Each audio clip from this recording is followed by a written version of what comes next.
So far in 2012, we've driven, drifted and experienced just about every sports car and supercar imaginable. It's been a good year, hasn't it? But I haven't done one thing. I haven't done a drag race, and drag races are internet gold, so I need the numbers. So here I am sitting in a 997 GT2 RS, and I'm going to have a drag race, but I want it to be a bit more interesting. So I'm going to use a motorcycle. I have a man called Ben with me, and he's brought along a Ducati 1199 Panigale, something that fascinates me because I can't ride it. And we are going to have a race.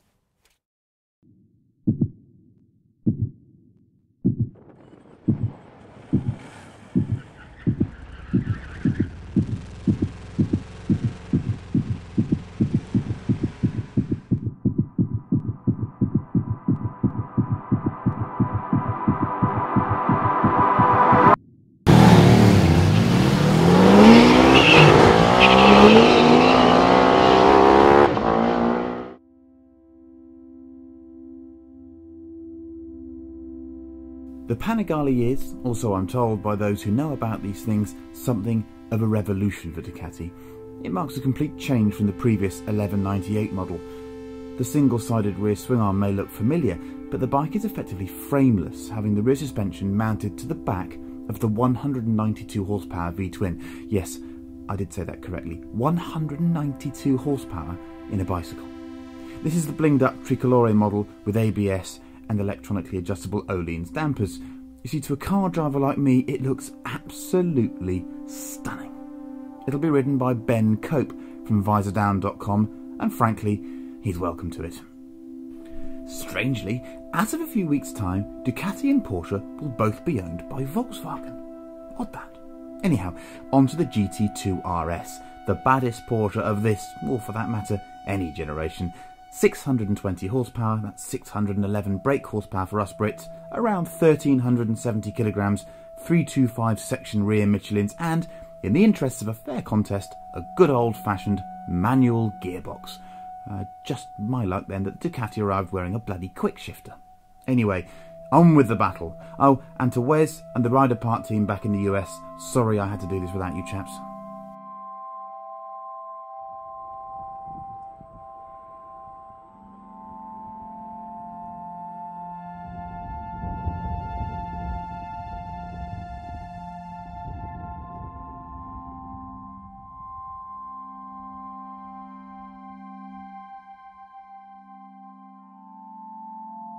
Okay, so what are we trying to achieve here? We're doing a practice run. I'm going to do a quick burnout, and then we're going to see if we can get the 611 horsepower GT2 RS off the line. I just tried to practice with cold tyres, and it wasn't very nice, let's say.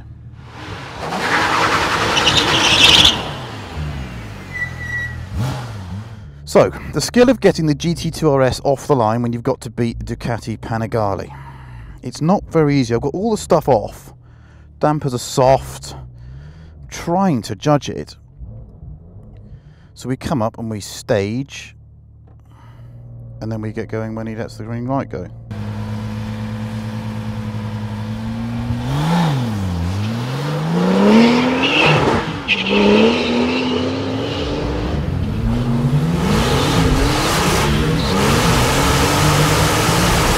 It's an animal!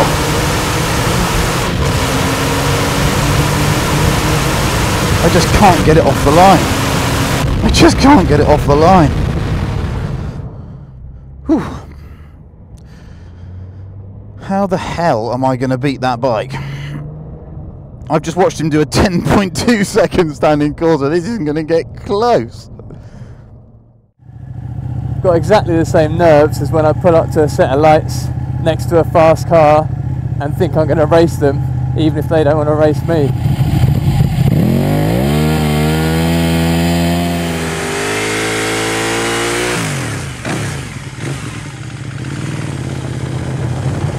Pulling up to timing lights.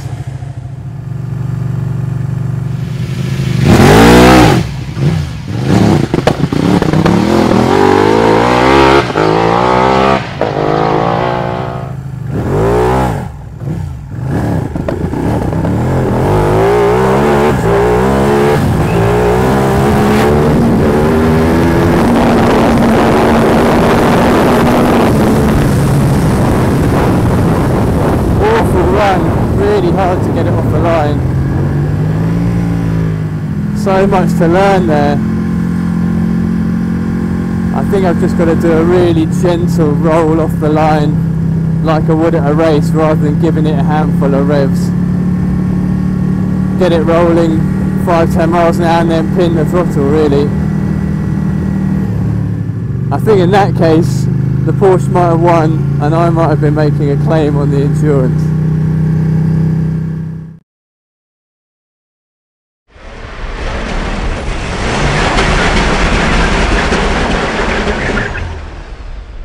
So one more practice for me. I've got to work on everything. First to second is too slow. I'm losing traction everywhere.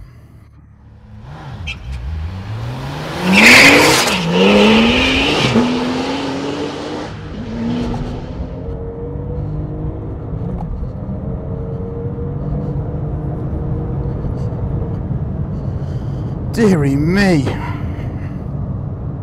Dearie me. So that was a bit smoother off the line. Trying not to let the thing spool up, but still it won't take full power in second gear on that surface. Wow.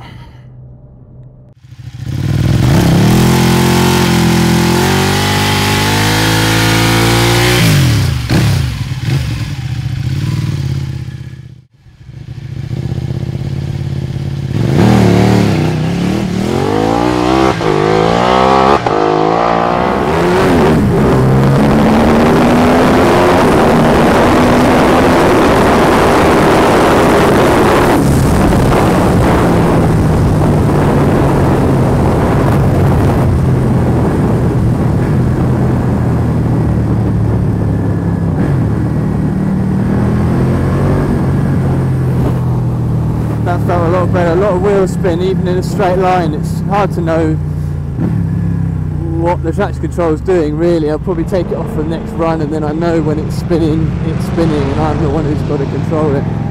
I guess it proves that you need to get heat in that rear tyre so it grips, or else if you've got traction control on, I'm sure you can run with traction control on, it's on the lowest setting just to stop me having a massive straight line high side. But if you've got traction control on and the tyre's cold, it just cuts in way too early. I wonder what that Porsche is doing.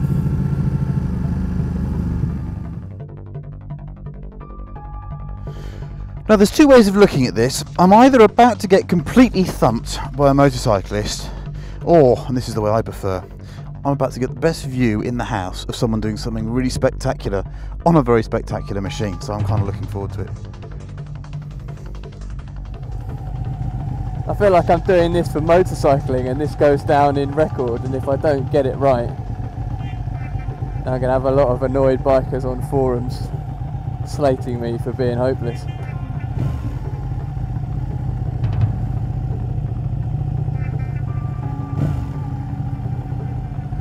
It's the kind of car you want to come up against at the lights, but at the same time you don't really. Rolling up to the lights.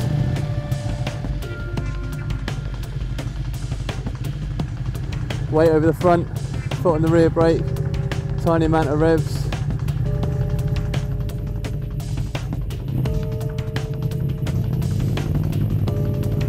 Here we go. Look at him fucking go, and I'm bloody sideways! Oh, he's just disappeared! He's just disappeared!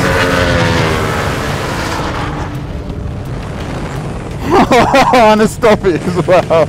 Absolute legend! What a legend!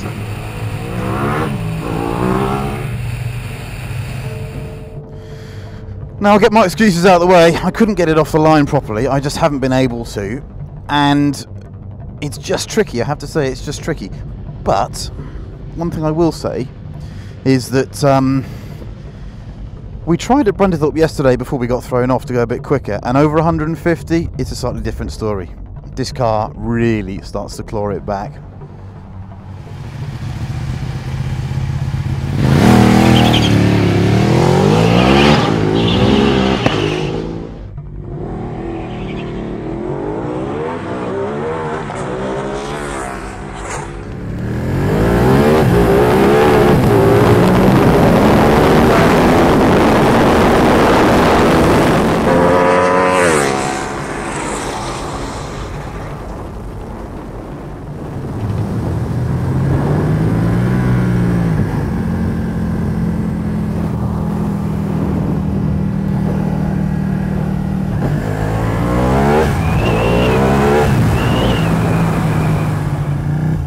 That felt pretty good, but it's so hard to tell whether that was quicker than the run before. Getting off the line feels slow. I could just see the Porsche in the corner of my eye, and that just gave me a massive dump of adrenaline. I just thought, right, get that throttle open now, fast, and hold it open. So that's what racing does to you.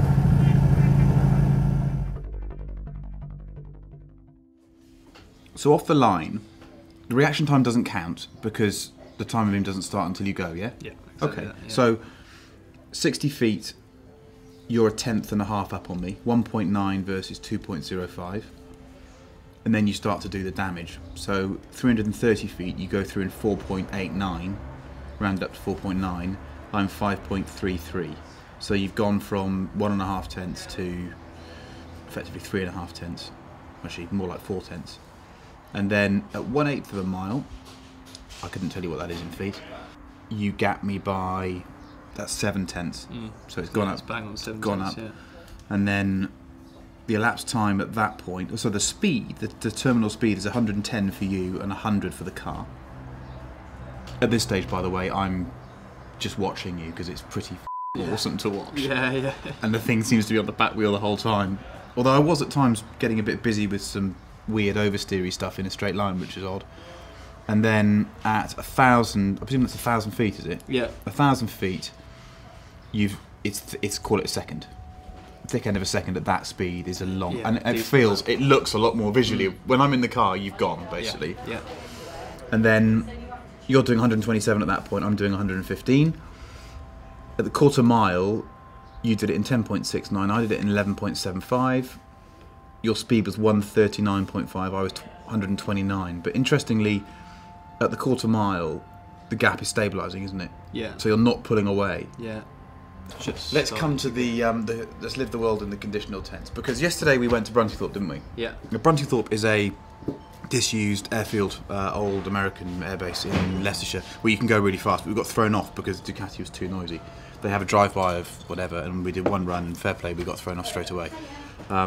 I still don't know how they do VMAX up there with Ferrari 599 GTOs and stuff, because they must have a different noise system for them. And what was interesting was, initially, we did one run before, one or two just sort of speculative, around, weren't they, yeah, runs. yeah, You had never ridden the bike before. So this lunatic gets on the thing, he's never ridden it before, and the first two things he does is just basically have the front wheel off the ground and disappear.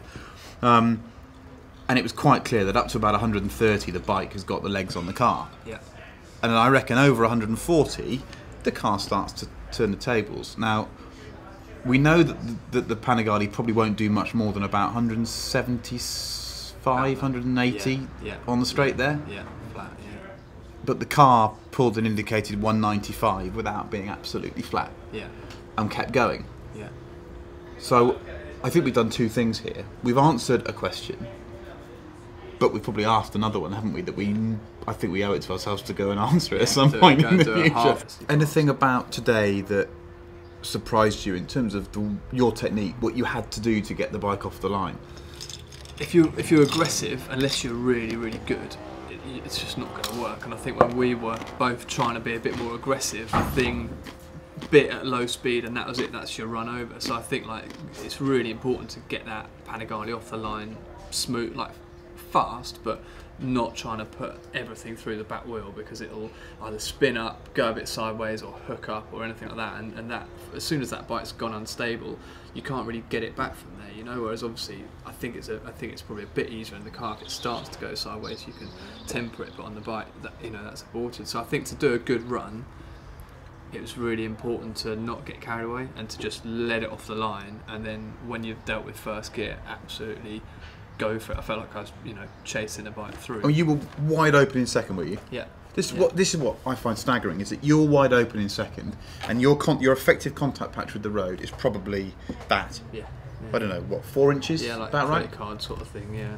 And I couldn't. Well, I did. I stayed wide open in second gear a couple of times, and you saw the black lines that are being laid down, and I was going up the road like this with that much lock on, and I've got 2 contact patches that are about that wide. On the ground, and I didn't expect that at all. I thought I'd have a load more traction in second gear. What does this tell us? Unless you're prepared to bin your bike trying. If you want to go up against a really fast car, you've got to get it right to get it off the line, because I think that if you fluff the start like I did on the first run, then the bike at 10 miles an hour has got the front wheel 3 foot in the air, and you need to sort it out. So I think that I always thought that meeting a car, you know, at traffic lights, I'd always be able to destroy them, and I always thought that I was going as quick as you can go, but you learn at Santapod that there's so much more in that last bit of really going quick. If you come across someone that can pedal a Panigale on the road in a straight line, don't go anywhere near it. Yeah. Because it will just, particularly that sort of, as you described it, sort of 40 to 90. Yeah.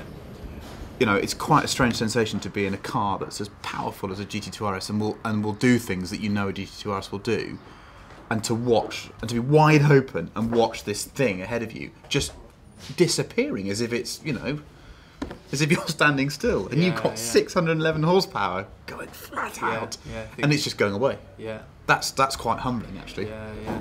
It's hard. So I think we have to agree that this is part one.